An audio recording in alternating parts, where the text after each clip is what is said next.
Je suis très intéressé par les artistes qui arrivent à gérer une grande partie de leur création autour d'une série de sujets, parfois 2 ou 3 sujets communs, l'idée de l'amour, la femme, la foule, les paysages. Il va revenir sur un thème, la sexualité, la femme, et sans cesse, chaque décennie, il va essayer de retrouver ce sujet et s'appliquer dans sa peinture pour montrer un petit peu sa maturation, le point de vue, la perspective que le temps et l'expérience dans la peinture lui a donné.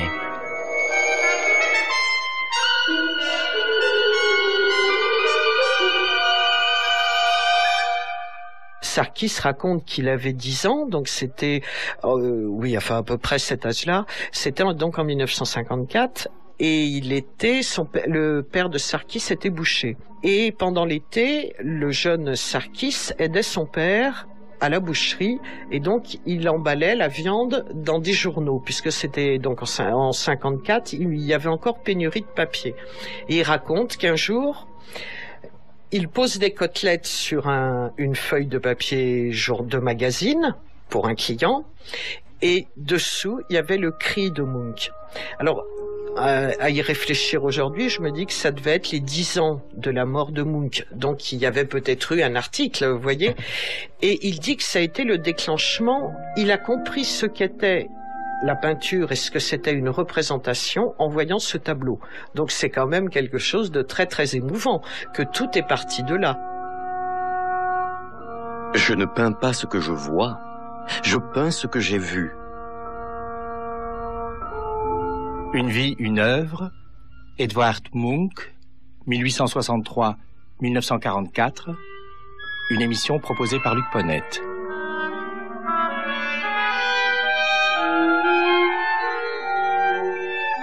Jean-Louis Andral, vous êtes directeur du musée Picasso Antibes et avec Suzanne Paget, vous étiez le commissaire de l'exposition Lumière du monde, Lumière du ciel au musée d'art moderne de la ville de Paris en 1998.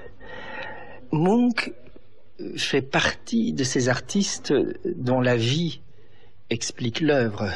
Explique, je sais pas, mais en tout cas, il fait partie de ces artistes dont la vie a nourri l'œuvre de manière évidemment très importante. C'est vrai que il y a dans le cas de Munch une vie longue ou une longue vie. Et puis une série, on peut dire, de drames initiaux ou de drames primitifs dans cette vie qui vont marquer profondément toute son œuvre. En fait, si vous voulez, il l'a dit quelque part, il est né mourant, donc il avait conscience d'un destin extraordinairement marqué dès sa plus tendre enfance. Faut rappeler donc qu'il était dans une famille de 5 enfants, que sa mère était tuberculeuse, qu'elle est morte lorsque Munch devait avoir 5 ans, qu'il a perdu une sœur de tuberculose lorsqu'elle était âgée de 15 ans, qu'il a perdu un frère. Enfin, la famille de Munch, l'entourage affectif et familial de Munch est absolument décimé par la tuberculose de manière catastrophique pour lui. Et donc il y a un environnement, une proximité de la mort dans sa connotation la plus affective, puisque c'est une mort qui vient frapper les êtres les plus chéris très tôt. Et c'est vrai que des années plus tard, lorsqu'il aura décidé d'embrasser cette carrière de peintre, eh bien ce passé-là va évidemment se présenter à lui dans toute son actualité, dans toute sa présence. En arrivant à la maison, ils ouvrirent leurs cadeaux. Ensuite, Karl se rendit dans la chambre. Tout avait l'air si différent. Les 2 grands lits étaient couverts. Tout semblait tellement immense et dépouillé. Il se faufila sous le lit, regarda dans les coins. Maman n'était nulle part. Maman est au ciel. Elle a été sauvée, dit Bertha qui tenait sa poupée dans ses bras. Elle n'est plus là. Ensuite, ils s'amusèrent avec les animaux et l'arche. Bientôt une querelle éclata entre eux. Bertha en avait assez de sa poupée. Elle voulait l'arche pour elle toute seule. Karl l'égratigna au visage. « Maman te voit », lui dit le docteur. Karl leva les yeux vers la porte. Il s'attendait à la voir apparaître sur le seuil, grande, toute de noir vêtue, vivante.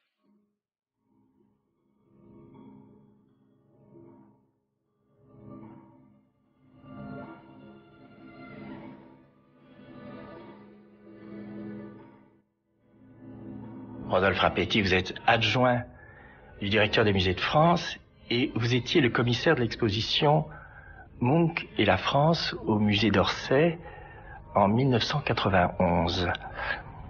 Est-ce qu'on pourrait rappeler les débuts de peintre de Munch avant qu'il vienne justement faire son premier séjour en France? Alors, Munch est un artiste qui s'inscrit dans une double tradition. D'une part, il y a la tradition norvégienne qui est pour lui extrêmement importante et en fait il restera fidèle à certains traits de cette tradition finalement assez tard.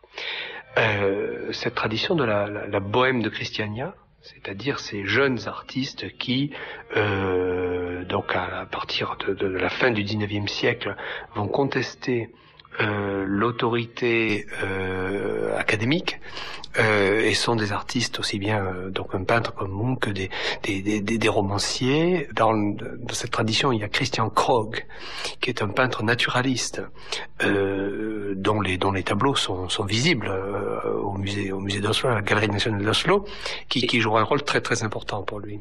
Et qui a travaillé, enfin Munch a travaillé avec lui. Bien sûr. Au début, donc il était naturaliste au départ. Il est l'élève de Krog au départ. Et donc c'est le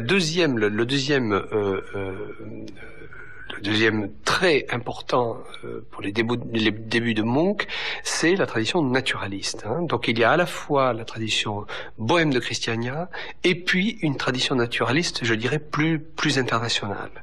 Et au fond, on se rend compte que ce poids de la tradition naturaliste est assez fort, parce que même dans les peintures symboliste de Munch, c'est-à-dire même à partir des années du début des années 90 et après dans le séjour à Berlin en 93, Munch est quelqu'un dont on pourrait toujours par des liens ténus relier la peinture au naturalisme, ne serait-ce que par exemple dans le choix de sujets contemporains.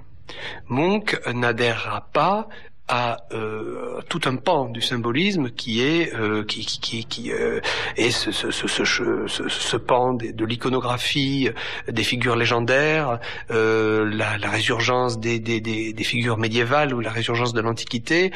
Il laisse ceci de côté et en fait il introduit dans sa vision de la vie contemporaine, notamment dans sa représentation de la ville, de l'homme dans la ville, une étrangeté par la lumière, par la couleur, qui, elle, se relie au symbolisme. Mais au fond, le sujet, si l'on prend le sujet de ces peintures au sens littéral du terme, on pourrait dire que Munch reste un naturaliste, en gros, durant toutes les années 90.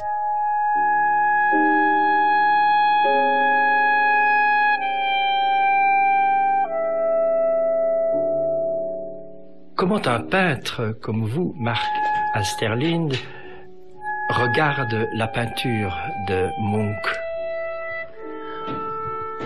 Mais c'est justement comme ça que je regarde sa peinture, c'est à travers les toiles et la matière, la façon dont Munch abordait l'œuvre, abordait l'objet de la peinture.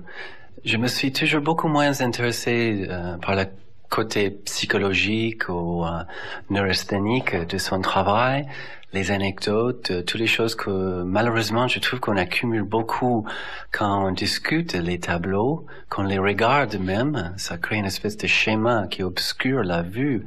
Quand je regarde le travail de Munch, j'ai l'impression d'un homme qui était obsédé par la peinture, mais qui essaie de le prendre comme la chair. Et on voit souvent dans les tableaux, à partir de sa jeunesse, quand il avait dans la vingtaine, la trentaine, sa façon de prendre les tableaux, on imagine presque avec ses ongles, à essayer de chercher chaque fois ce que le tableau peut donner à lui, après des accumulations, des essais d'application de peinture, il va les gratter, il va forcer son pinceau à retourner et gratter carrément dans le tableau.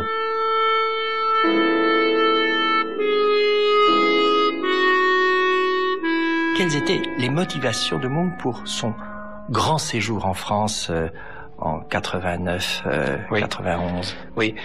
Alors, il faut rappeler quand même qu'il y a un premier séjour assez court de 3 semaines en 1885. Durant ce premier séjour, il visite notamment le Louvre. C'est déjà là une motivation. À cet égard, je parlais tout à l'heure de la tradition naturaliste, Munch n'est pas extrêmement original. Il fait ce que font la plupart des jeunes artistes dans les années 1880 des pays nordiques. Leur formation est en majorité assurée auprès des écoles d'art allemandes.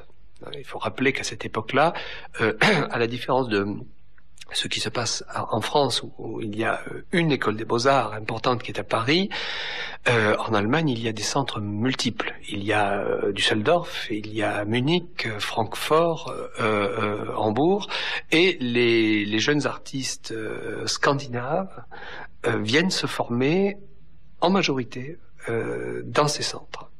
Mais il y a souvent une double attraction de la formation pour l'Allemagne, et Paris avec le Louvre reste évidemment un centre très important à une époque où la copie, l'étude des maîtres anciens était quelque chose de central dans la formation d'un artiste. Donc la première motivation de Munch, c'est sans doute pouvoir fréquenter les œuvres d'art des maîtres, mais en 89, lorsqu'il vient se former, lorsqu'il sera élève de Léon Bonnat, en 89, on peut penser qu'il y a aussi l'idée de se frotter à une actualité de l'art, de se tourner vers Paris, capitale des arts, puisque Paris le sera en gros on peut dire jusqu'à après un peu après la Première Guerre mondiale, et sans doute se tourner vers ce qu'il peut y avoir de plus novateur. Et là, le passé bohème de Christiania, c'est-à-dire la recherche une volonté de renouveler l'art, de renouveler les sujets, de renouveler la peinture, a sans doute joué un rôle important.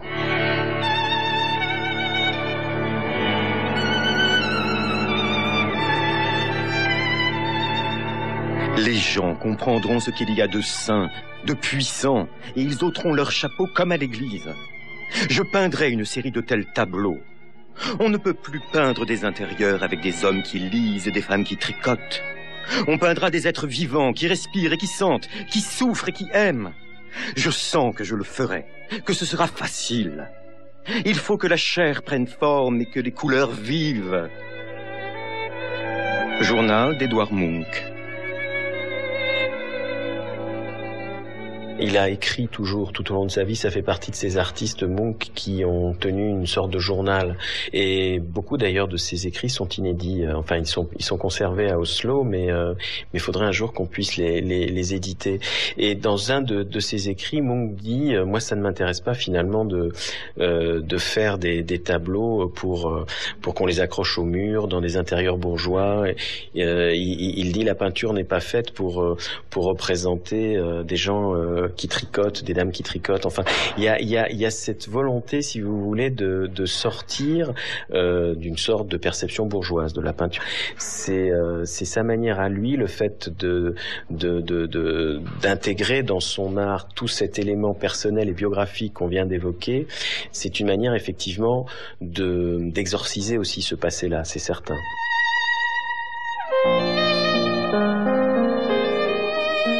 Pendant mon premier séjour à Paris, en 1884, 3 semaines, Velázquez m'intéressa beaucoup. Pourquoi n'a-t-on jamais songé que mes grands portraits avaient quelque rapport avec lui? De même qu'on n'a jamais pensé que très jeune déjà, je m'intéressais à une étude de berger par couture qui se trouve dans notre galerie. Le fond tissé et mince, les contours très vivants et puissants m'intéressaient beaucoup. Ainsi donc, les mêmes maîtres que Manet, Velázquez et Couture.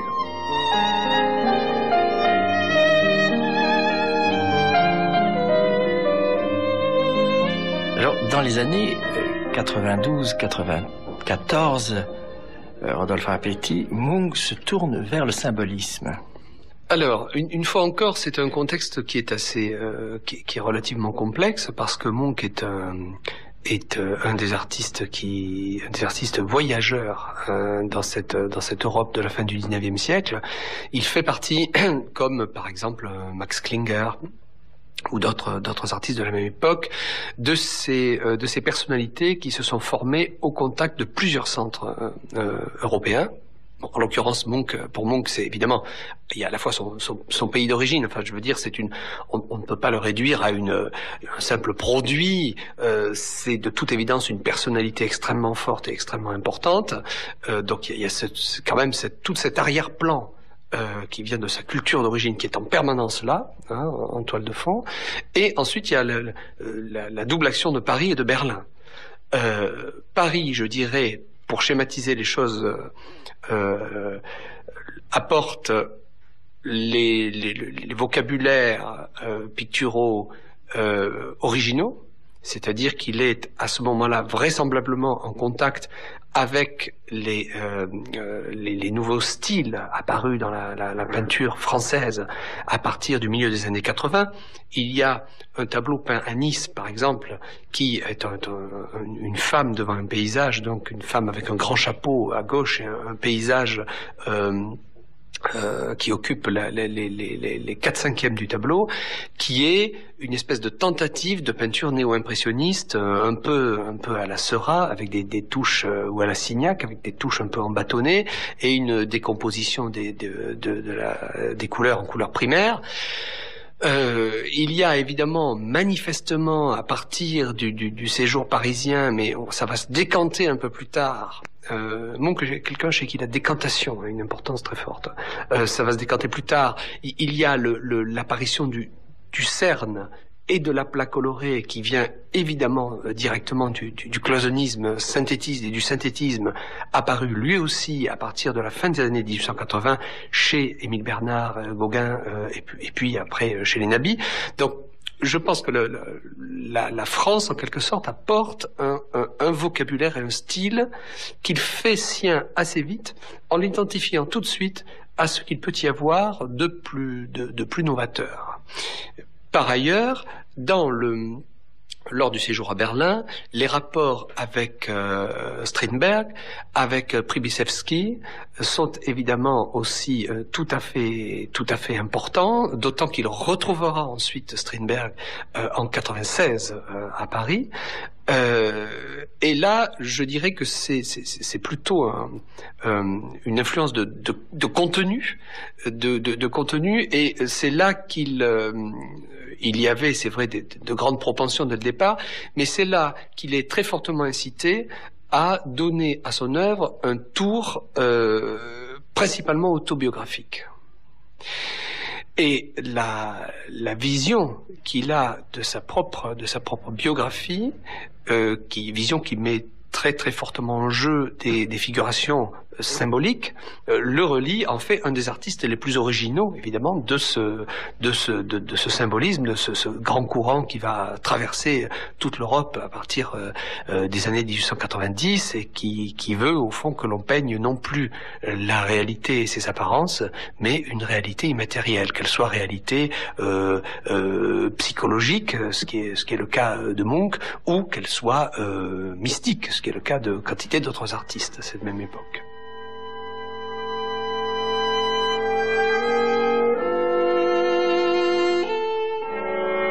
Je suis allé sur les traces de Munch. Par hasard, j'étais intéressé par l'idée de visiter la ville de Oslo et aussi de voir son musée. Et à partir de ce moment-là, d'avoir passé 2 ou 3 mois en Scandinavie, je peux pas m'empêcher de regarder, quand je regarde des livres sur Munch ou quand je tombe sur un tableau dans une exposition, à commencer à mettre son travail en perspective avec ce que j'ai vu comme lumière et comment cet homme a travaillé la lumière du Nord, qui est si particulier. Moi qui ai toujours vécu dans les coins où il y avait la lumière du Sud, soit à San Francisco, Los Angeles ou dans le sud de la France.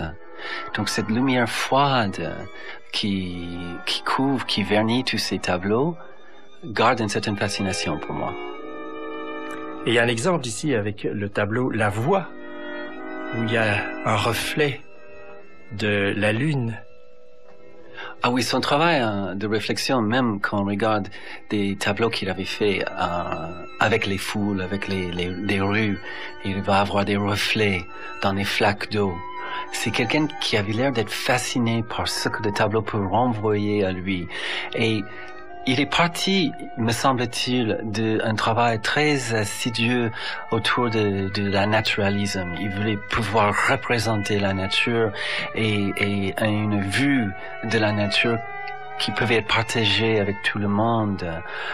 Et il me semble qu'il a pris confiance en lui, à sa propre manière de regarder, pour autant que c'était pour certains torturé, ou il a peut-être beaucoup souffert d'arriver là, mais il se sentait plus du tout contraint par l'idée de représenter la nature de façon universelle, comme d'autres peintres dans le 19e siècle. Et il n'est pas tombé dans les pièges du symbolisme non plus. Il est allé vers une voie à lui qui est particulière, qu'on voit pas souvent représenté en France. Il me fait beaucoup penser à plusieurs artistes du Nord, Jean Klinger, Corinth, Lieberman, Cubain, des artistes qui cherchaient une autre voie, mais qui étaient quand même imbus de toute cette histoire de la peinture du Nord qu'on fréquente beaucoup moins dans ce pays.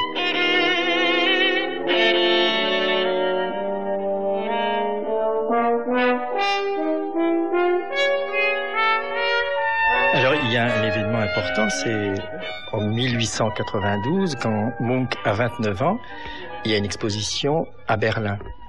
Voilà, alors ça c'est un moment un peu charnière dans sa vie, parce que du jour au lendemain il va être célèbre. Bon, il faut voir quand même le milieu d'où il vient.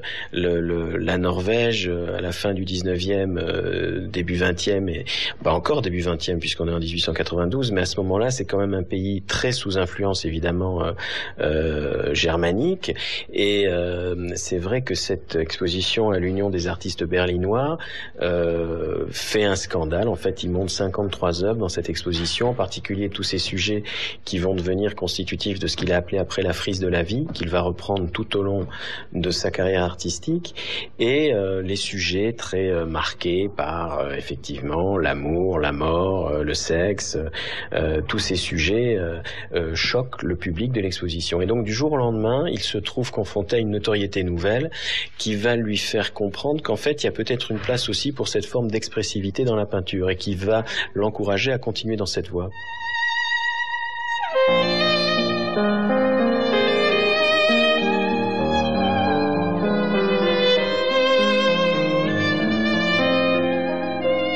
Geneviève Etken, vous avez participé à l'exposition Munch et la France.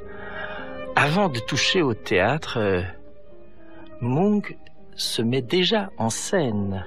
Exactement, l'autoportrait à la cigarette date de 1895, il est conservé donc au musée d'Oslo, et on y voit le personnage de Munch de front, avec une cigarette à la main, et le côté théâtral ressort surtout dans l'éclairage, donc où l'on voit l'ombre portée du nez, et si vous voulez, ça évoque les lumières qui viennent du sol, les lumières qui viennent des quinquets, comme on le faisait dans les siècles précédents.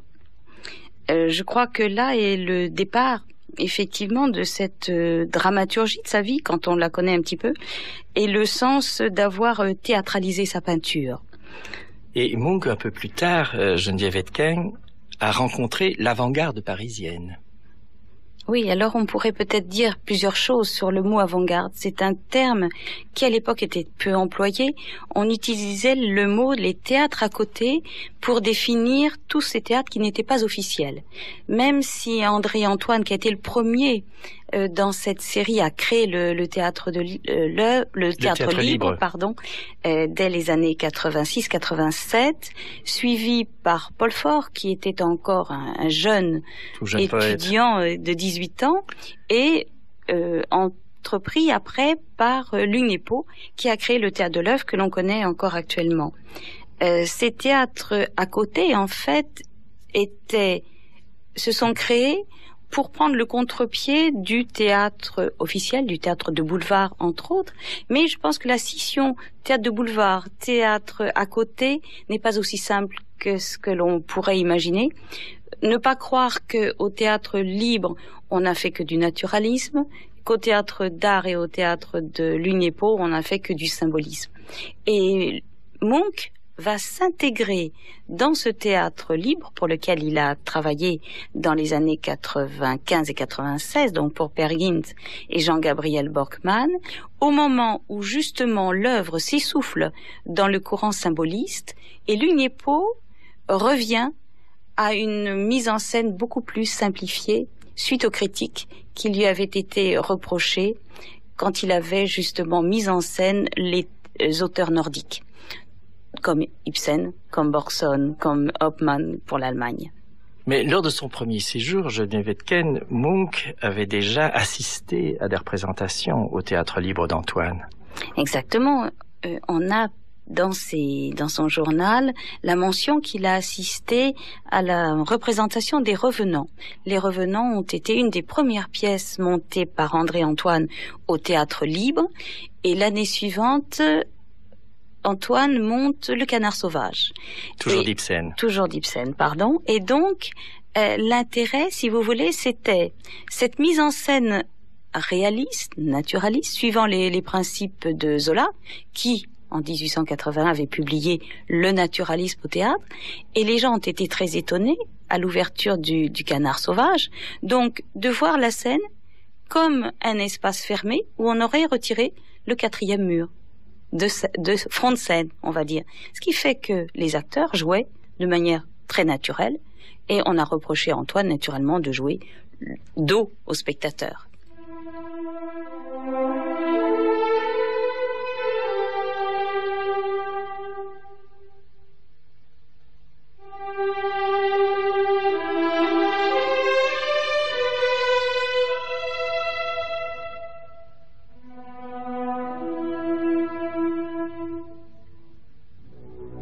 Yves Hersan, vous êtes directeur d'études à l'École des hautes études en sciences sociales et l'auteur de Mélancolie, publié chez Bouquin. Comment peindre la souffrance? Dans l'art ancien, dans une partie de l'art ancien, aussi bien l'art grec que l'art préconisé au XVIIIe siècle, peindre la souffrance, c'était peindre l'instant qui précède le paroxysme. Ne pas aller jusqu'à représenter ce moment le plus épouvantable où la souffrance atteint l'insoutenable. C'est ce que disait Lessing, notamment. Ne pas aller jusqu'au rictus. Et à l'inverse, diamétralement opposé à cette esthétique, Munch, précisément, peint le paroxysme, et peint même le paroxysme du paroxysme. Et donc il y a au moins deux manières de peindre la souffrance. Premièrement, par esquive, en la laissant à l'imagination du spectateur qui doit reconstruire le moment de la souffrance la plus grande, la plus vive, la plus insoutenable, esthétique ancienne, je préfère dire ancienne plutôt que classique parce qu'il y a beaucoup de classicisme, ou bien prendre, si j'ose dire, le taureau par les cornes, comme l'a fait avec une sorte d'héroïsme Munch, et peindre le moment le plus épouvantable, l'instant. Et là, Yves Hersan, vous faites évidemment référence au cri de Munch qu'il peint en 1893. Voilà, je fais en effet référence à celui de cette série de tableaux ou de pastels, de tempéra, etc., car il a travaillé sur divers matériaux, bois, papier, etc.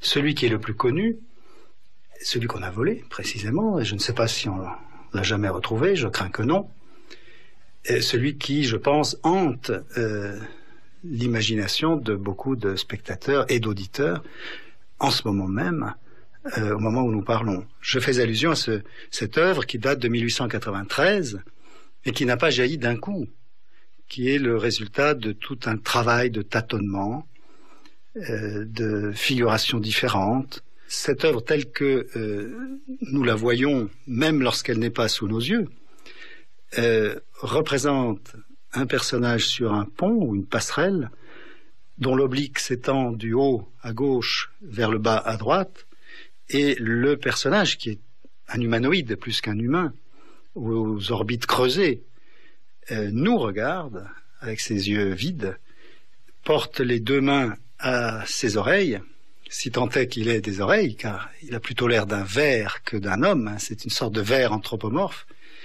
et de sa bouche ouverte verticalement d'ailleurs, une sorte d'ovale béant, semble sortir un cri, et on croit généralement que le titre de l'œuvre, le cri, s'applique à ce son muet qui sort de la gorge du ver anthropomorphe. Mais d'après Munch, ce cri n'est pas principalement celui du personnage qui hurle, c'est le cri de la nature, comme Munch nous l'a raconté dans son journal, dans une phrase maintes fois citée. Et derrière ce personnage, sur la passerelle, deux ombres s'avancent. Derrière encore le fjord, représenté dans un bleu intense, serpente sous un ciel de sang. Et l'on aperçoit, si l'on a de bons yeux, on aperçoit deux petits navires qui dérivent sur le fjord. Et à droite, pour contribuer à augmenter le malaise extraordinaire que provoque cette œuvre, se trouve un panneau rouge, un seul, aggravant la dissymétrie, puisqu'il n'y a pas de panneau correspondant à gauche, il n'est qu'à droite.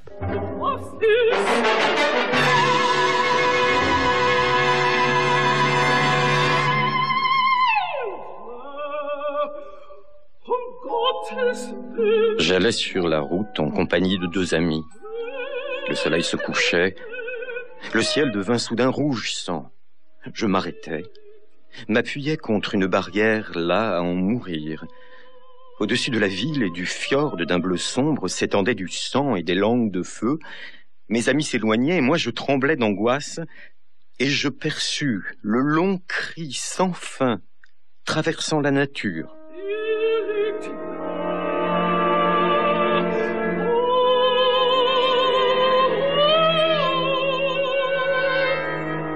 Et la grande différence, une des grandes différences entre désespoir et le cri, c'est cette posture inédite dans l'histoire de l'art, ou presque inédite.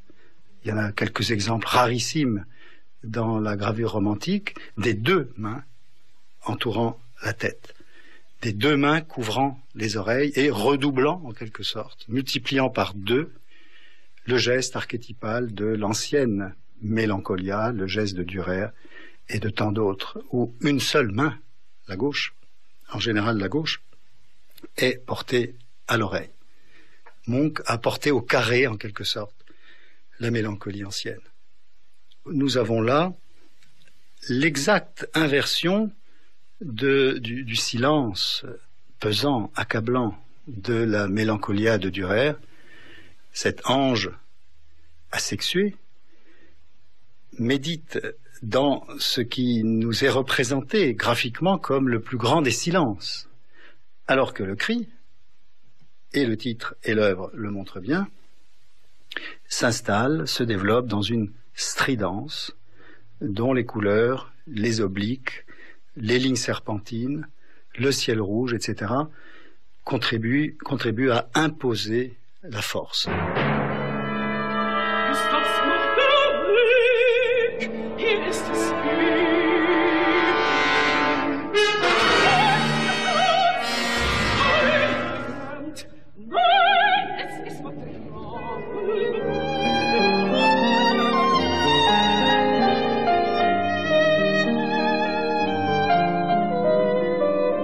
Il y avait Strindberg, et nos amis étaient ceux de Gauguin, qui alors était à Tahiti, et aussi ceux de Van Gogh. À ce cercle appartenaient également les amis de Verlaine, qui étaient morts, et Stéphane Mallarmé, et le groupe du Mercure de France. Il y avait encore Meryl, et pendant un temps Oscar Wilde. Mollard, rue Vercingétorix. Nous fréquentions le Café des Lilas, et puis nous allions au Harcourt. Nous déambulions le long du boulevard Saint-Michel, et nous allions souvent au Bullier. J'avais mon atelier rue de la Santé. Journal d'Édouard Munch.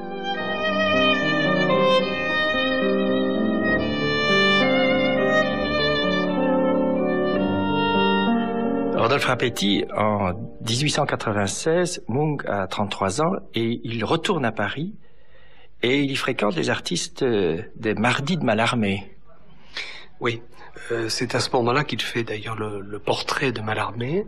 La rencontre de Munch et Mallarmé est quelque chose d'assez étrange parce on peut se demander ce que ce jeune Norvégien qui devait se tenir un peu au fond debout dans le salon de la rue de Rome pouvait vraiment percevoir du discours du grand poète qui est quand même un langage assez difficile.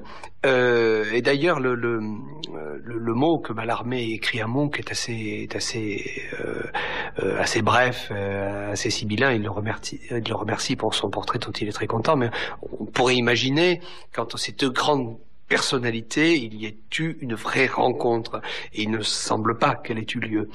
Alors Munch à ce moment-là est en fait également proche de Strindberg, qui vit à Paris.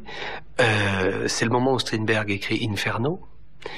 Et il est également proche d'un tout jeune critique d'art qui sera plus tard, à peine plus tard, l'inventeur de l'art des aliénés, qui est Marcel Réjat. Personnage d'une génie méconnu de la fin du 19e siècle et du début du 20e siècle, qui était médecin psychiatre sous son vrai nom, et auquel plus tard André Breton, d'ailleurs, comme Hans Prinzhorn, rendront hommage en tant que véritable créateur de l'art des aliénés. Il est vraisemblable que Réjat se soit intéressé à Munch à cause de son instabilité psychologique, et de façon à pouvoir observer, tout comme il observait Strindberg, d'ailleurs d'un regard intéressé, mais quand même assez distancié, et de façon à pouvoir observer quelle était cette création artistique ou cette création littéraire qui se produisait aux marges de la rationalité et à la frontière de l'inconscient. Et Munch réalise assez peu de tableaux. À cette époque-là, il s'adonne surtout à la gravure. Il grave sur bois quelques-unes des planches les plus belles de l'histoire universelle de la gravure, et il réalise quelques tableaux, dont ce boulevard parisien que nous avions daté avec Arne Egholm de 1896-98. Parce que c'est le paysage représenté typiquement parisien. On y voit donc des rangées d'arbres, un peu comme chez Bonnard, Vuillard ou Sérusier, avec des tonalités verdâtres, orangées et violacées, donc une alliance de couleurs assez inhabituelle chez Munch. Et alors curieusement, il y a une femme qui se tient à un balcon sur la droite, avec une représentation assez étrange on n'arrive pas bien à savoir si c'est une rampe en fer peinte en vert ou une véranda qui court et qui sépare totalement avec des lignes à angle droit cette femme de face, l'air blafard et les yeux écarquillés. On pense évidemment à l'intérêt de Réjat pour les aliénés. On pense à l'étude de l'hystérie à cette époque-là, donc un tableau qui est assez préoccupant et assez acide aussi dans son coloris.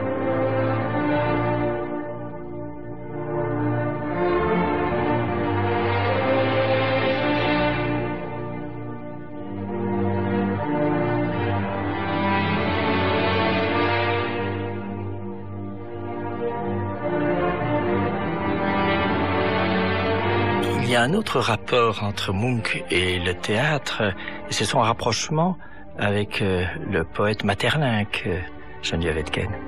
Oui, alors c'est la séquence qu'on pourrait appeler Munch et Maeterlinck, le théâtre de l'angoisse. Il est intéressant naturellement que tous ces peintres, y compris naturellement Munch, mais aussi l'avant-garde représentée par les peintres nabis.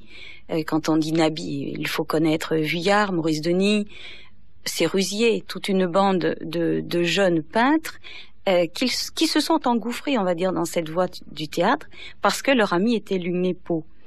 Et de ce fait, Maeterlinck a été le grand personnage du théâtre d'art. Théâtre de l'angoisse, donc, puisque les personnages de Maeterlinck, qui sont plutôt des fantômes que des personnages sur scène, et c'est toute la difficulté de mettre en scène le théâtre symboliste, puisque l'acteur disparaît au profit, je dirais, de la marionnette. La grande pièce de Maeterlinck, c'est quand même Péléas et Mélisande, qui a été montée et qui fait l'ouverture du théâtre de l'œuvre. Munch partage dès ces années-là ce souci de représenter dans sa peinture ce que Maeterlinck essaie de monter en pièce de théâtre. Alors justement, il y a un tableau, La mort dans la chambre de la malade. Et là, on peut voir une relation entre ce thème et les thèmes de Maeterlinck, comme l'intruse ou la mort de Tintagil. Naturellement, quand on voit ce tableau, on considère qu'il est construit comme une scène de théâtre. Alors, si on vous le détaillait, vous voyez d'abord un plan incliné et vous voyez des personnages groupés selon 2 plans au minimum. En façade, face aux spectateurs, rappelons quand même que c'est une scène autobiographique puisque c'est une commémoration, on va dire, de la mort de la sœur de Munch, qui est Sophie, et cette scène, naturellement, fait penser tout de suite à l'intruse. L'intruse, donc, a été représentée au théâtre d'art et pour laquelle les peintres nabis, dont on a parlé, se sont passionnés. Le tableau de Munch ne montre pas la mort, mais elle est devinée par le personnage qui est dans le fauteuil, on imagine, et par le drap blanc qui fait une tache dans ce tableau.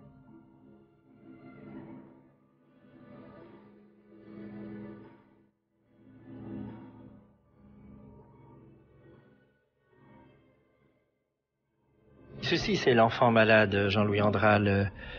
Alors, l'enfant malade, ça fait partie de ces tableaux dont il a fait X versions au cours du temps, et c'est l'image là aussi totalement traumatique de sa sœur souffrant de tuberculose et donc sur son lit de malade et qui va mourir très peu de temps après. Alors, le tableau qu'on a sous les yeux là est tout à fait extraordinaire parce que dans toutes les versions qu'il a faites au cours du temps, celui-ci c'est de 96, donc c'est une des toutes premières version et c'est un tableau en fait qui est rayé, c'est-à-dire qu'il y a un travail de peinture de Munch où la couleur est posée évidemment à la brosse ou au pinceau, souvent de manière assez fluide avec assez peu de matière, et en plus il y a un travail en fait de rayure, c'est-à-dire que soit avec le manche même du pinceau ou avec d'autres outils, il y a ces espèces de stries verticales qui viennent rayer la surface du tableau, et Munch a écrit que il avait fait ça pour rendre, si vous voulez, sa vision d'enfant. Il était plus jeune que sa sœur, qui était donc tellement bouleversé par ce qu'il voyait qu'il en avait les larmes aux yeux, et que donc les larmes dans ses cils venaient perturber sa perception de la scène environnante, et donc lui donner cette impression finalement de rayure dans sa vision qu'il a voulu retranscrire sur le tableau.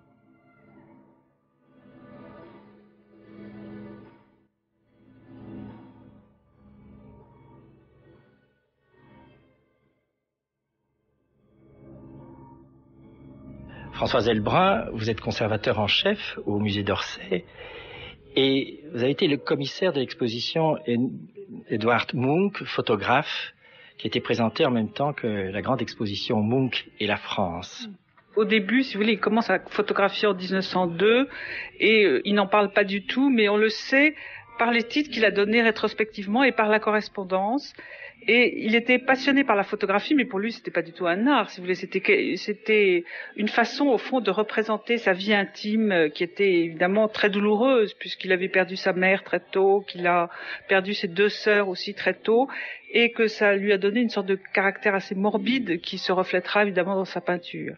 D'ailleurs, il a dit lui-même dans un manifeste, qu'on appelle le manifeste de Saint-Cloud en 1889, alors qu'il était à Paris, la vie de l'artiste doit lui fournir la matière même de son art. Et on a l'impression que la photographie lui fournit un petit peu la matière de sa vie.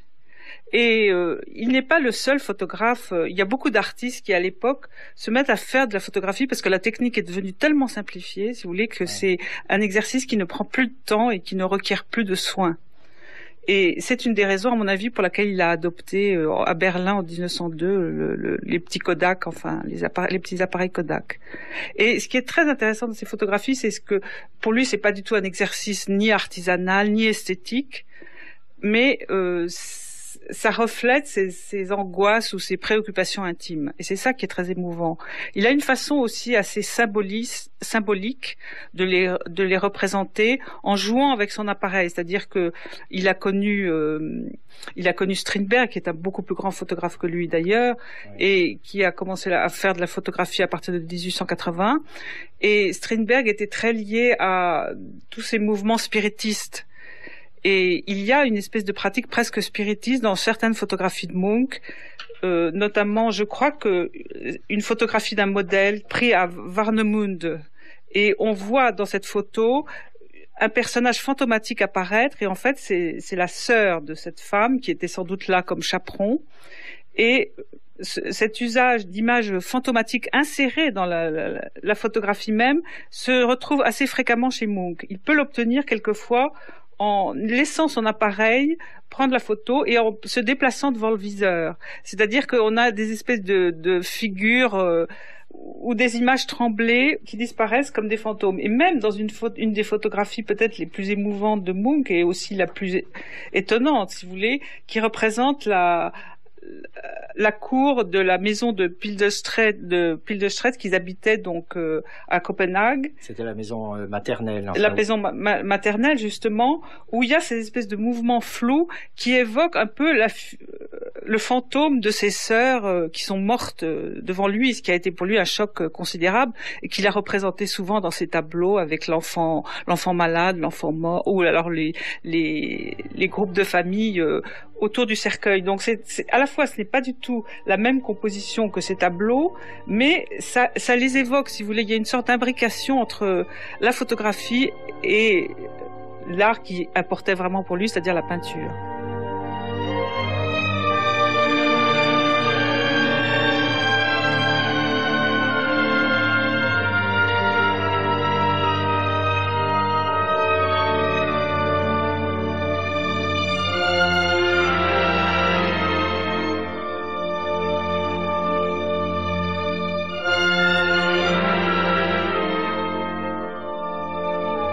Comment la romancière que vous êtes, Dominique Dussidour, a-t-elle rencontré l'œuvre du peintre Edvard Munch? J'ai lu ce que j'appelle des conflits de narration, et qui est évidemment un vrai plaisir pour un écrivain, c'est-à-dire qu'on raconte la même chose de 3 façons différentes. Et donc il s'agissait de la rupture entre Munch et Tulla Larsen, donc dans les années 1902, je crois, la rupture s'est faite dans ces années-là. Et donc j'ai lu deux récits dans 2 livres d'art différents. Et par la suite, donc, j'ai découvert un 3e récit par Munch lui-même, qui pendant toute sa vie a écrit qui a tenu des carnets, d'une part, des carnets de peintre avec des dessins, des annotations, et qui également a écrit des textes qui sont plus littéraires et jusqu'à de courtes nouvelles.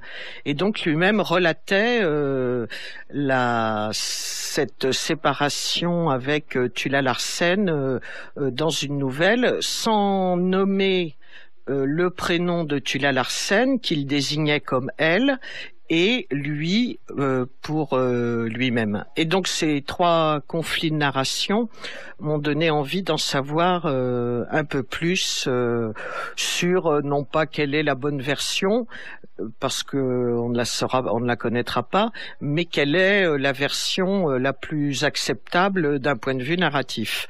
Voilà, donc celle de Munch est assez amusante finalement, parce que tout se passe dans une cuisine dans laquelle il y a un lit, il y a des armes, et puis donc les deux autres conflits, ce qu'il y a de commun, c'est une arme entre les mains de Munch ou de Tulla Larsen, et donc une balle qui vient blesser Munch à un doigt de la main gauche, et ça c'est tout à fait réel. Alors, cette Tulla Larsen, quand Munch la rencontre, c'était à la fin de l'autre siècle, c'est en 1898, Munch a 34 ans et il est déjà très célèbre.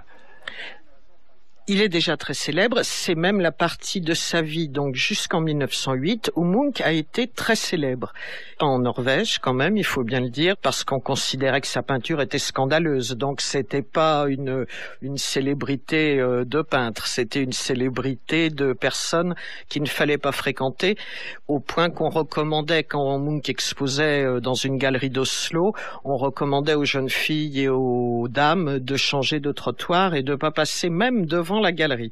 Et donc, en effet, quand Tulla Larsen le rencontre, il est tout à fait célèbre.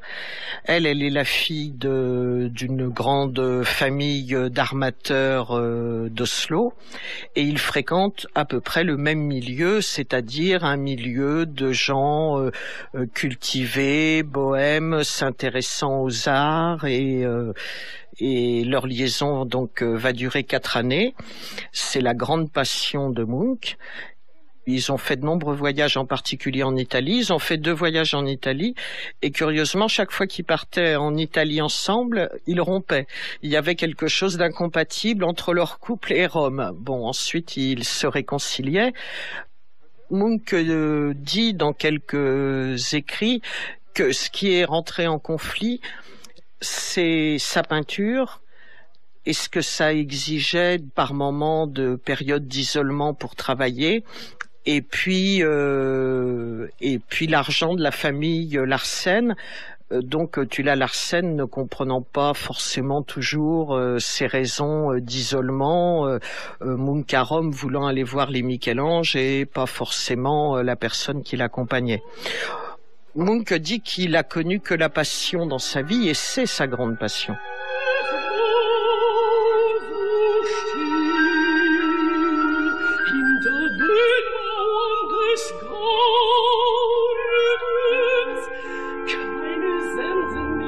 Tel un ménestrel itinérant, il était venu frapper à la porte de la riche dame. « Ouvrez-moi votre porte », lui avait-il dit. « Vous êtes si belle.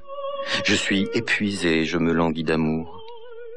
Ne partageriez-vous pas avec moi quelques-uns des trésors de votre table d'amour ?» Asseyez-vous, ménestrel, lui avait-elle répondu. Je partagerai avec vous quelques-uns des trésors de ma table d'amour. Il lui avait ouvert son cœur, mais la nourriture était empoisonnée, et à table siégeaient à ses côtés la mort, la maladie et le poison. C'est donc pour elle que tu as ruiné 3 années de ta vie. Il y a aussi une série d'autoportraits, Françoise Elbrun, qu'il a fait à partir de 1902. Ou même un petit peu plus tard, autour de 1906, quand il a eu cette expérience dramatique avec une femme qu'il aimait, et il a eu un accident avec son pistolet. Et il a fait plusieurs photographies du dévoilement de la main fatale. La main gauche est mutilée, d'un des doigts est écrasé par la balle d'un revolver. Et on voit plusieurs portraits où justement il y a cette espèce de doigt couper cette phalange plus courte, mais il faut vraiment, si vous voulez, connaître en fait tout ce qui s'est passé à l'intérieur de la tête de Munch pour comprendre l'intérêt de ces photos. C'est-à-dire que elles sont pas destinées du tout à un public. C'est des photographies qui ont une valeur symbolique pour la personne qui les prend, et ça, à mon avis, c'est un des caractéristiques les plus étonnants de la photographie d'amateur que prend la photographie d'amateur au cours de ces années 1880, c'est plus une photographie esthétisante, c'est plus une photographie, une perfection de la photographie, c'est vraiment la photographie pour soi. Le monde, et alors évidemment, c'est beaucoup plus intéressant quand il s'agit d'un artiste qui est un artiste remarquable, qui a dit lui-même qu'il fallait cesser de représenter des femmes en train de tricoter, mais au contraire des gens qui souffraient, des gens qui ressentaient fortement. C'est cette espèce de côté, ce mystère, si vous voulez, qui nous fait évidemment penser au texte superbe que Barthes a écrit, La Chambre claire, sur la photographie privée, de caractère privé, c'est-à-dire qu'il ne représente que pour une personne ou quelques autres personnes.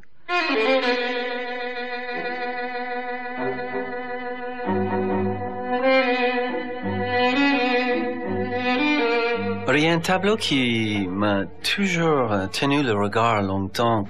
C'est parmi ces séries de tableaux qu'il a fait sur la personne qui se promène dans la rue, l'artiste qui essaie de devenir, de faire partie de la société. Au moins, c'est une interprétation de ma part. Et c'est ce tableau de 92-93 de Munch qui s'appelle Soir sur l'avenue Karl Johann. Et la première fois que j'ai vu ce tableau, j'avais visité une exposition sur le travail de Schmidt-Rottluff et de Karl Eckel, qui, une trentaine d'années plus tard, essayait de regarder les villes dans lesquelles ils vivaient, et je peux pas m'empêcher d'imaginer qu'ils avaient bien vu ce tableau, qui indique très bien le passage d'un homme, d'un artiste, face à la société qui vient vers lui, presque avec les regards écrasants, où l'artiste ne peut pas rentrer dans le tableau. Donc le spectateur, il est tenu devant le premier plan. Il y a des personnages qui sont dans une perspective même fausse, qui poussent le spectateur hors du cadre et qui ne l'appellent pas, malgré la perspective qui nous attire vers le fond. Et cette accumulation de visages, presque comme des masques, c'est pas sans rappeler le travail de Ensor, mais les masques d'Ensor, bien que parfois très troublants, sont accueillants et gardent un côté même comique ou ludique qu'on voit jamais dans le travail de Munch. On dit d'ailleurs que Munch a inspiré les expressionnistes allemands que vous citez, c'est-à-dire Schmidt-Rottluff, Eckel et Nold et Kirchner. Même les artistes comme Perlmutter, Müller, les artistes qui prenaient l'être humain et mettaient dans le paysage. J'adore les tableaux qu'il a fait à partir des années 20, où il est parti carrément à la campagne et il commençait à regarder la position de l'artiste dans le paysage. Il mettait des tableaux à nouveau face au paysage, mais un paysage qui est moins accueillant pour l'homme, qui est plus sauvage, qui rappelle beaucoup le travail de Beckmann, quand Beckmann essaie de représenter une forêt. C'est toujours ces colonnes froides et extrêmement brutalement sculptées dans la peinture.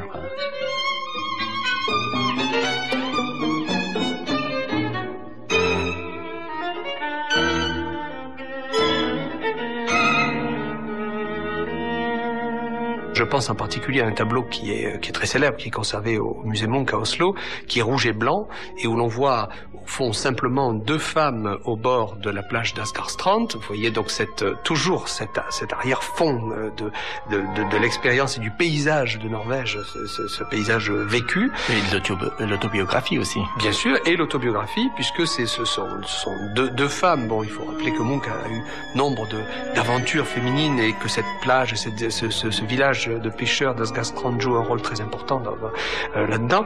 Et au fond, on a deux femmes qui chacune symbolise d'une façon très... Munch est très, très schématique dans sa vision de la femme. On a à gauche celle vêtue de blanc qui symbolise évidemment la pureté, la couleur, le blanc en couleur de virginité, qui semble se détourner de Munch, tandis que en plein centre du tableau, une jeune femme vêtue de rouge, qui représente évidemment la tentation, et qui d'ailleurs a les mains derrière le dos, un peu comme pour défaire les boutons de la robe qu'elle porte, et fait face au peintre. On sait par ailleurs, il y a dans les carnets de Munch quelques notes autobiographiques au sujet de la rencontre qu'il a eue sur la plage avec cette jeune femme. Donc voilà une représentation qui part d'une expérience vécue, donc qui part du constat naturaliste, si l'on veut, hein. Une plage qui est en fait, c'est extrêmement, le tableau est extrêmement stylisé.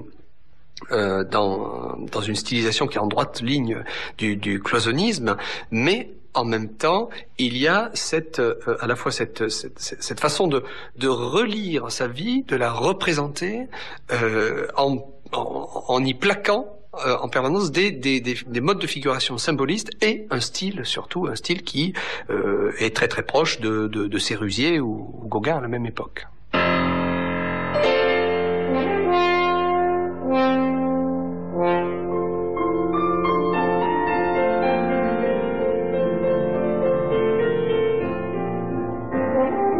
Jean-Louis Andral, à ses œuvres, Munch faisait parfois subir de curieux traitements. Oui, c'est ce qu'il avait appelé la cure de cheval, qui est un terme assez explicatif en fait de ce que vous appelez ces traitements particuliers, qui sont plutôt en réalité de mauvais traitements.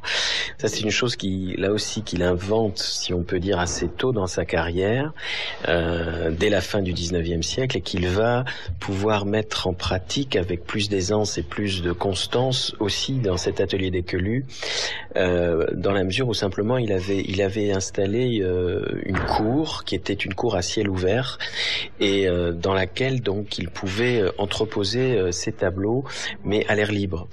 Et la cure de cheval, en fait, c'était, si vous voulez, l'idée que un tableau avait besoin d'être lui-même confronté aux éléments naturels, et les éléments naturels, quand un tableau est à l'air libre, c'est à la fois des éléments comme la pluie, comme la neige en Norvège, comme les petits animaux qui passent par là, qui peuvent ronger un bout de toile, ou qui peuvent, comme les oiseaux, déposer quelques souvenirs comme ça au passage.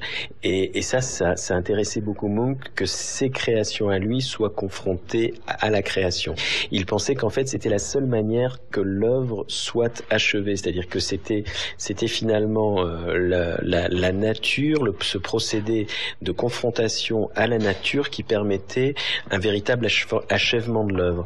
Lui-même avait été jusqu'à ce qu'il estimait nécessaire pour exprimer sa psyché, pour exprimer ce qu'il voulait dans le tableau, et ensuite il y avait une sorte de processus de maturation, hein, comme pour un vin, ou comme pour je ne sais pas, une confiture qui va cuire un certain temps, de manière à ce que sa peinture soit oxydée, soit traversée par ces éléments naturels, et que du coup elle accède à un statut, si vous voulez, qui dépasse un petit peu l'artiste, et qui finirait par être le statut définitif de l'œuvre.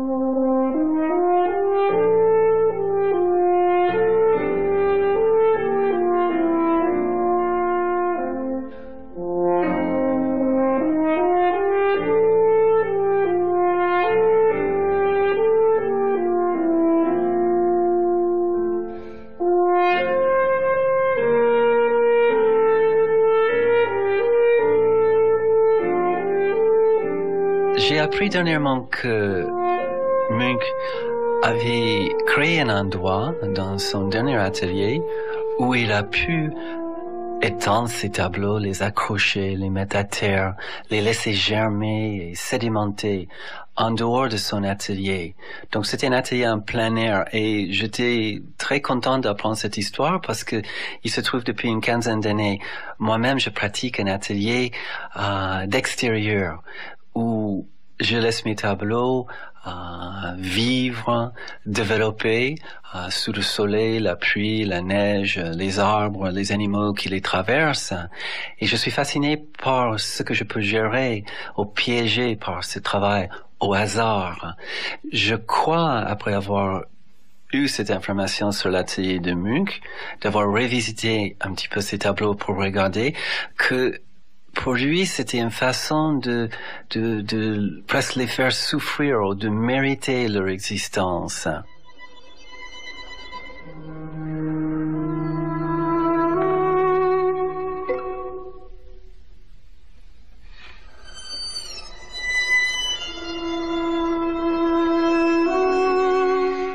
Et en quoi Munch exprime un mal moderne, Yversant? Il est moderne, me semble-t-il, en ceci que il est beaucoup plus proche du mal ontologique que décrivait Kierkegaard, autre grand scandinave, que des théories anciennes de la mélancolie, celle des Italiens, celle des Florentins de la Renaissance, celle de Marcille Ficin, celle que connaissait précisément Dürer et dont il avait donné l'équivalent graphique. Pour les anciens, je veux dire les Renaissants, la mélancolie était profondément ambivalente.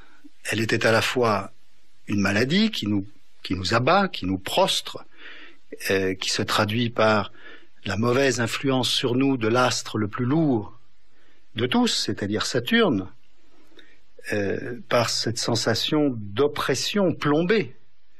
Mais en même temps, pour eux, c'était une force créatrice, où cela pouvait être une force contribuant au génie. Ça, c'est la mélancolie renaissante. La maladie moderne, la mélancolie de Kierkegaard, ne recourt pas du tout aux mêmes métaphores. Ce n'est pas l'oppression, ce n'est pas le plomb, c'est le vide, la perte, l'épine dans la chair, comme dit Kierkegaard, reprenant d'ailleurs une image de la Grèce ancienne. C'est un mal ontologique qui se traduit, semble-t-il, d'après ce que ce texte nous suggère, par la découverte épouvantable de ce que nous sommes, c'est-à-dire pas grand-chose, dans un monde violent, brutal. Et c'est la découverte que ce qui est terrible, ce n'est pas la mort, c'est la vie. Ce qui est terrible et qui rend profondément mélancolique, c'est pas le fait qu'il faille mourir, c'est le fait qu'il faille vivre. C'est le fait d'être venu au monde. Et c'est à partir de ce constat que s'est développée, me semble-t-il, toute une partie de la mélancolie moderne, de la mélancolie au sens presque philosophique, qui a atteint tous les modernes, suivant une gamme variable, qui peut aller de l'ennui à la nausée au sens de Sartre. Chez Munch, c'est beaucoup plus fort, c'est beaucoup plus inquiétant, et cela, me semble-t-il, nous implique bien davantage, du fait même que le ver anthropomorphe du cri, l'humanoïde qui nous regarde en se tordant comme un asticot, a ses prunelles braquées sur nous. De même que les couleurs hurlent, de même, les sons sont en quelque sorte traduits graphiquement, picturalement, par le pinceau, qui, avec ses mouvements sinusoïdaux, circulaires, courbes, donne une sorte d'équivalent des ondes sonores. Donc nous voyons les sons et nous entendons les couleurs. Il y a là plus qu'une correspondance, il y a une fusion, et loin de nous réjouir, de nous épanouir, cette fusion, dans le contexte, aggrave ce sentiment de malaise, non pas dans la civilisation, mais dans l'être même, dans l'être humain, dans l'être homme. Ici, sur la plage, je sens que je peux trouver l'image de moi-même, de ma vie. L'inimitable senteur des algues et de la mer me fait penser à elle. Dans l'eau vert foncé, je reconnais la couleur de ses yeux. Et la vie est comme ce miroir muet reflétant les couleurs pures et légères de l'air. Elle dissimule les couches de bave et de vermine, de même que la mort et caché par l'apparence de la vie.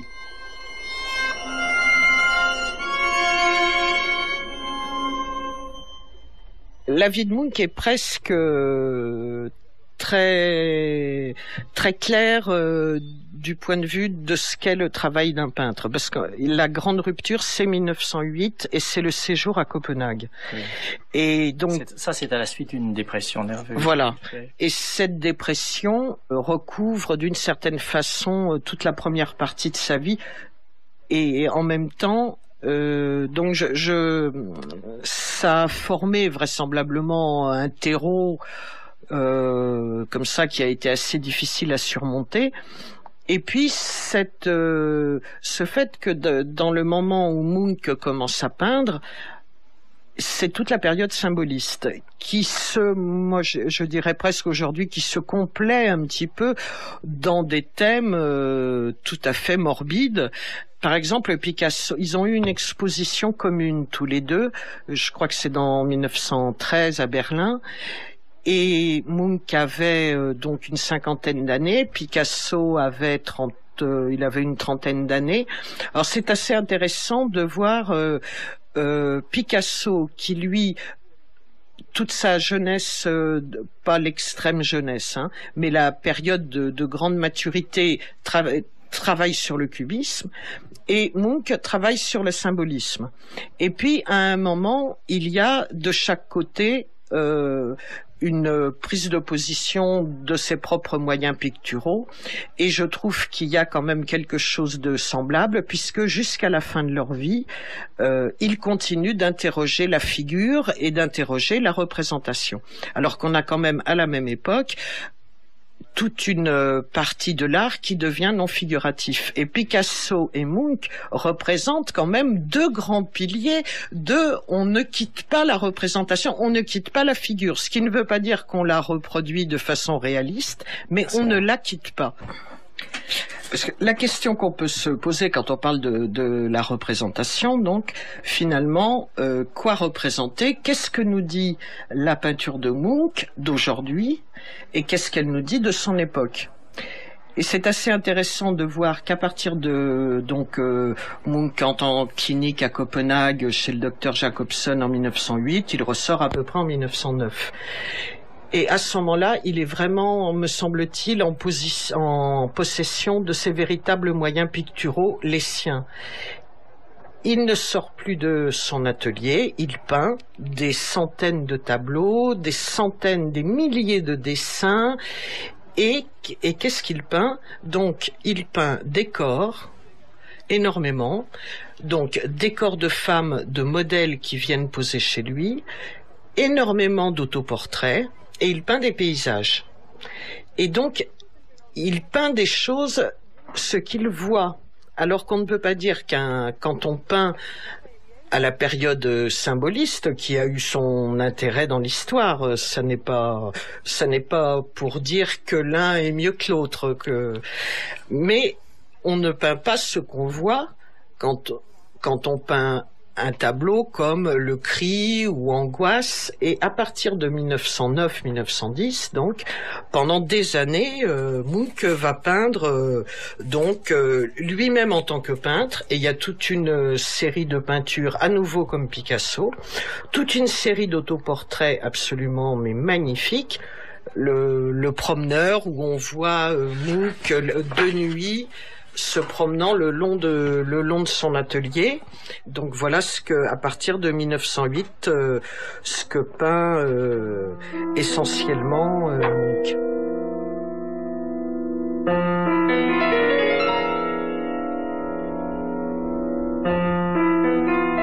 En 1907, Rodolphe Rapetti, Munch peint La mort de Marat. Tableau, alors ça c'est une figuration d'un thème sur lequel Munch reviendra très souvent, thème symboliste s'il en est, c'est-à-dire celui de l'homme dupé, trompé ou anéantie ou castrée par la femme, qu'elle soit Salomé ou ici une sorte de Charlotte Corday imaginaire. Il y a évidemment la référence au célèbre tableau de David, mais ceci devient chez Munch un affrontement des sexes tout à fait impitoyable, puisque les deux personnages sont représentés à angle droit. Mara Munch, puisque c'est un autoportrait allongé sur un lit ensanglanté, le bras pendant, donc qui dessine une horizontale au milieu du tableau, et une femme debout, les poings serrés, nus, ils sont nus tous les deux. Et le tableau est assez curieux dans sa facture, parce qu'en fait, c'est un peu une facture expérimentale qui ne se traduira pas par la suite chez Munch par de nombreuses autres œuvres. En fait, le tableau est peint en hachures de couleurs, hachures verticales et hachures horizontales, un peu pour reprendre dans la façon même dont il est peint l'organisation des deux personnages. Hein. C'est-à-dire, on a vraiment ce chiasme entre les sexes qui ne peuvent pas se rencontrer, qui ne peuvent que s'anéantir, que l'on retrouve dans la structure même, dans l'intimité picturale, je serais tenté de dire, de cette œuvre. Et en même temps, le coloris rappelle un peu les fauves. Ah, le coloris est tout à fait proche du fauvisme. On se situe là, évidemment, comme on l'avait montré d'ailleurs dans l'exposition, dans une concomitance de Munch par rapport à ce réveil de la couleur pure, mais ce n'est pas si surprenant, parce qu'en fait le fauvisme qu'on étudie souvent comme un mouvement strictement français, et en tant que mouvement historique il l'est, mais au fond on s'aperçoit qu'il y a notamment sous l'influence de Gauguin et également de Redon, qui joue pour les jeunes générations d'artistes du tout début du XXe siècle, qui a une importance centrale.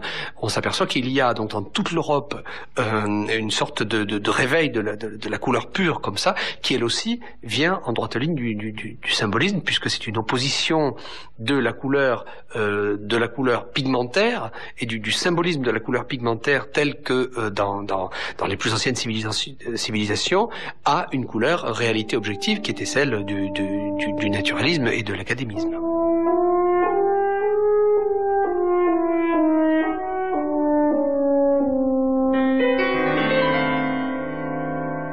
Alors justement, cette autre spécificité de Munch, Jean-Louis Andral, c'est la présentation spatiale de son œuvre. Alors ça, c'est un autre aspect, oui, très intéressant, qui fait de ce travail, on vient de le répéter, qu'il y a quand même un pied dans le 19e siècle. Et d'ailleurs, c'est intéressant de voir que Munch a plusieurs publics. Hein. Il a un public qui s'intéresse à cette peinture-là, une peinture qu'on va dire, lui-même disait, j'ai commencé par faire de l'impressionnisme, et puis je me suis rendu compte que ça n'avait pas d'issue, donc j'ai été vers une forme d'expression différente. Après le naturalisme. Après le naturalisme. Et puis, au cours du temps, dans les années 10 du XXe siècle, dans les années 20, sa peinture va beaucoup évoluer, sa touche va beaucoup évoluer, il va aller vraiment vers autre chose. Et donc, il a plusieurs publics, en fait, Munch. Et par rapport à ça, c'est vrai que Munch avait une forme de réflexion très contemporaine. C'est-à-dire que, je disais tout à l'heure qu'il ne voulait pas faire de la peinture pour les intérieurs bourgeois, et il a eu cette réflexion aussi de faire des ensembles, c'est-à-dire de travailler non pas sur des œuvres isolées, mais sur des œuvres qui prenaient un sens en étant ensemble. Il avait souvent des métaphores musicales pour exprimer ça. Il disait qu'en fait, les tableaux, chacun était un petit peu comme les notes constitutives d'une mélodie, ou si vous voulez, dans un orchestre, les instruments constitutifs d'un ensemble orchestral, et qu'en fait, ce qui lui l'intéressait, c'était d'écrire non pas chaque partie, mais d'écrire la symphonie, si vous voulez, qui était donc l'ensemble de toutes ces voix séparées. Et ce qui est très intéressant, c'est de voir comment Munch, dans ses différents ateliers, a vécu, ça fait partie des peintres qui ont énormément gardé, c'est-à-dire qu'il vendait, bien sûr, et d'ailleurs, à chaque fois qu'il vendait une œuvre qui était importante pour lui, il la refaisait. Ce qui fait, par exemple, il y a eu 6 ou 7 versions de l'enfant malade en 30 ans parce que il avait besoin de vivre avec. Donc il y en avait une qui quittait l'atelier, il l'a recommencé. Évidemment, il l'a recommencé à des moments différents de sa vie, donc différemment. Mais ce besoin, si vous voulez, de vivre entouré de sa création et de vivre avec dans des accrochages, on dirait aujourd'hui, dans des installations différentes, c'est quelque chose de très important. Donc c'est vrai qu'il y a dans les photos qu'on connaît aujourd'hui de ces ateliers, en particulier donc dans la période entre les deux guerres, il a acheté un atelier, enfin une maison dans les faubourgs d'Oslo à Ekelu en 1916. Il y a vécu pratiquement jusqu'à sa mort en 44 et c'est très intéressant parce que bon, à ce moment-là, il est dans une sorte de grand isolement, isolement d'ailleurs pas seulement dans sa vie personnelle. Il fréquentait très peu de gens, il recevait très peu, il avait décidé, vous vous souvenez, de se couper de la vie affective suite à cette histoire un peu dramatique avec cette femme avec laquelle Tula Larsen, avec laquelle il avait une liaison suffisamment chaotique et passionnelle pour qu'il perde deux doigts de son annulaire gauche dans une bagarre avec un revolver lorsqu'il avait 39 ans. Donc à partir de ce moment-là, Munch se replie totalement du monde des femmes et du monde d'un certain commerce de sociabilité. Et donc dans cet atelier, il vivait au milieu de ses créations, c'est-à-dire qu'en fait, il avait ce besoin d'entasser au sens propre sa production, c'est-à-dire d'être le créateur entouré de ces nombreuses créations. Et quand on voit ces photos, c'est un véritable chaos. Je veux dire, il y a guère que les photos de l'atelier de Bacon qui soient comparables. Évidemment, dans le cas de Bacon, poussé encore dans des limites plus grandes, mais c'est vrai que c'est très étonnant les photos d'Ekelu de voir Munch, qui est quand même un monsieur assez âgé, marcher presque sur ses châssis et sur ses toiles pour pouvoir passer d'une pièce à l'autre, et puis renouveler ses accrochages sur les murs pour contempler son œuvre différemment, et puis la recréer toujours sur ces thèmes basiques qui en fait sont des thèmes qu'il avait inventés, si vous voulez, 40 ou 50 ans plus tôt, et qu'il a utilisé, qu'il a eu besoin de réutiliser toute sa vie.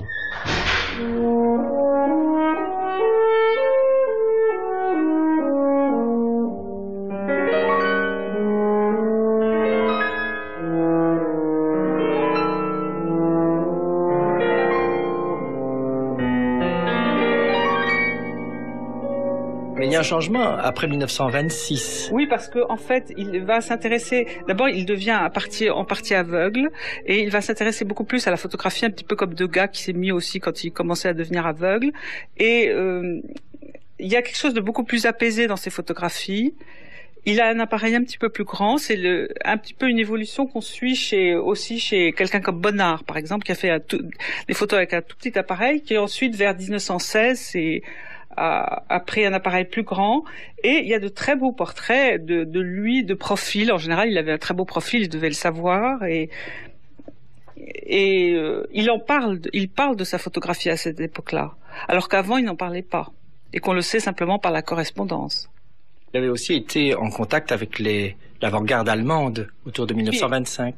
Et effectivement, c'est important pour la mise en page très audacieuse de ces portraits. Si vous voulez, il y a une recherche beaucoup plus esthétisante là pour le coup. Alors, il y a aussi ce très très beau portrait qui est pris au moment où il est dans la fameuse clinique du docteur Jacobson, et où on voit toujours cette utilisation du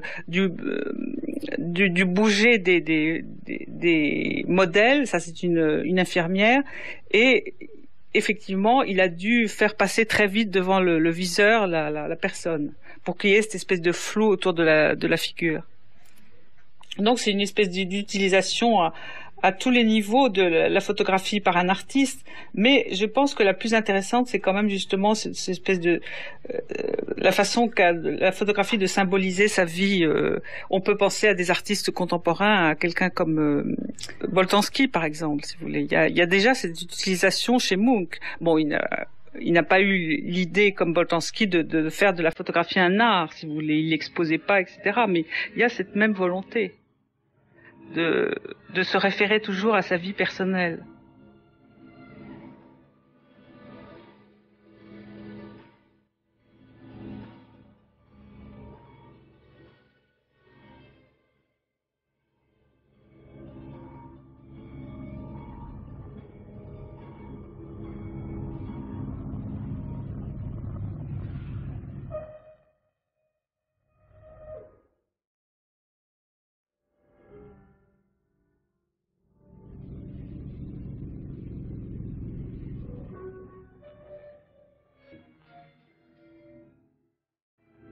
on est dans une œuvre beaucoup plus tardive. Hein, entre le lit et l'horloge, c'est un autoportrait tout à fait extraordinaire aussi, où il se représente donc debout dans sa chambre, avec d'un côté une grande pendule, et puis de l'autre son lit, qui est un lit finalement tout simple, un lit, on pourrait dire, de jeune homme, un lit de conscrit, presque un lit d'hôpital, avec cette armature métallique.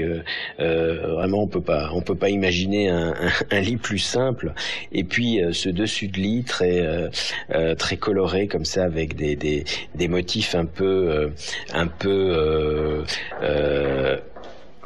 maticiens d'une certaine manière, ou qui ont été repris aussi un peu plus tard par certains artistes du pop-art américain comme Jasper Johns. Donc ce motif de pattern painting rouge et noir, et il y a cette espèce d'instant figé de ce vieillard peint sans aucune finalement concession dans son intérieur, avec cette touche dans ces années-là qui est devenue très fluide, qui est devenue très liquide, ces accords de couleurs toujours incroyablement acides, le violet de son costume, le jaune du fond derrière, cet élément sans doute d'un tableau, cette femme nue sur le bord droit du tableau, qui est là et qui rappelle aussi toute cet univers dramatique de Munch avec les femmes, et voilà, c'est à la fois très peu de choses et en même temps tout un univers intérieur. Et ce qui est très fascinant, je trouve, dans ces derniers autoportraits, c'est ce qu'on retrouve différemment chez Bonnard ou chez quelques autres très grands peintres contemporains qui ont pratiqué l'autoportrait comme une espèce de recherche fréquente et systématique, non seulement de leur propre personne, mais surtout de ce qu'est la peinture, parce que c'est ça qui est intéressant, c'est que l'autoportrait, l'introspection personnelle amène aussi dans la peinture des voies et des chemins différents.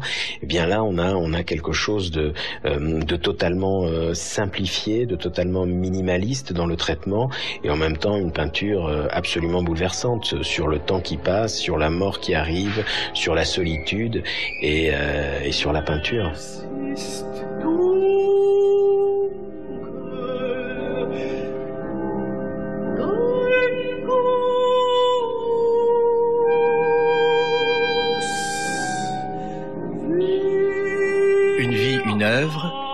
Edvard Munch, avec Rodolphe Rapetti, adjoint au directeur des musées de France, auteur de Le symbolisme aux éditions Flammarion, Jean-Louis Andral, directeur du musée Picasso à Antibes, Françoise Elbrun, conservateur en chef au musée d'Orsay, Geneviève Etken, chargée d'études documentaires au Centre de recherche et restauration des musées de France, Dominique Dussidour, écrivain, Yves Hersant, directeur d'études à l'École des hautes études en sciences sociales, auteur de Mélancolie aux éditions Bouquin, et Marc Alsterlind, peintre, Galerie Christine Fall à Paris.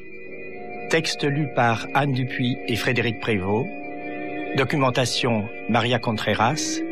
Coordination Lydia Benitzak. Prise de son Frédéric Sordoyet et Yves Lehors. Mixage Bernard Laniel. Une émission de Luc Ponette, réalisée par Isabelle Illuel.